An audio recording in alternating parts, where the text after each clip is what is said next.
Hello everyone, welcome to the Xoro sales order waiving guide. In this guide, we're going to walk through the different options that you have for waiving or allocating your orders or single order if you want. So from the sales order center screen, in order to pull that up, I'm just going to punch in sales order center. You actually have the ability to waive multiple orders at once.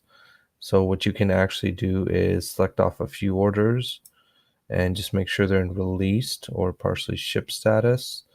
And what you can do is right click on them. And then if you go to, basically you have two options here. You have the wave auto option and the wave manual option.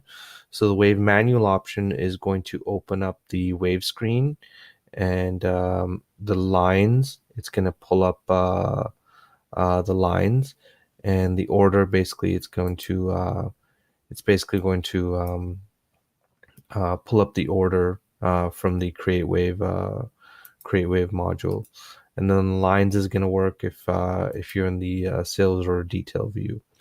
Now, what's most important here probably is these two features here. So if you go to Wave Auto, you actually have the option to batch waves or individual waves. So a batch wave is basically, for example, I've selected these two orders here.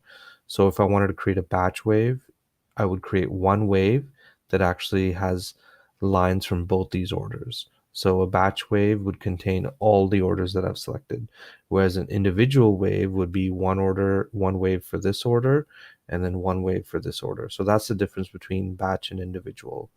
Now, full orders only basically means that it's going to waive only full orders. So basically, orders with all the lines with green check marks.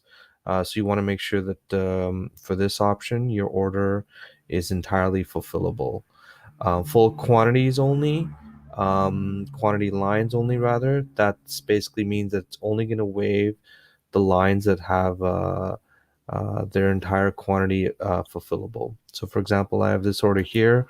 That option is only going to waive this top line. It's not going to bother waiving this bottom line here.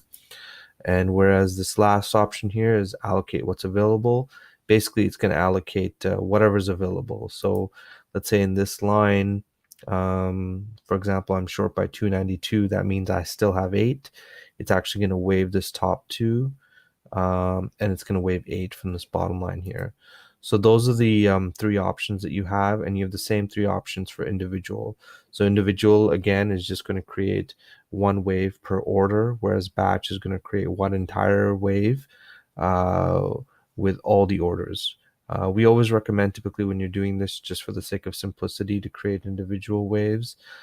It just makes keeping track of waves a little bit easier. So those are the different ways that you can waive your orders.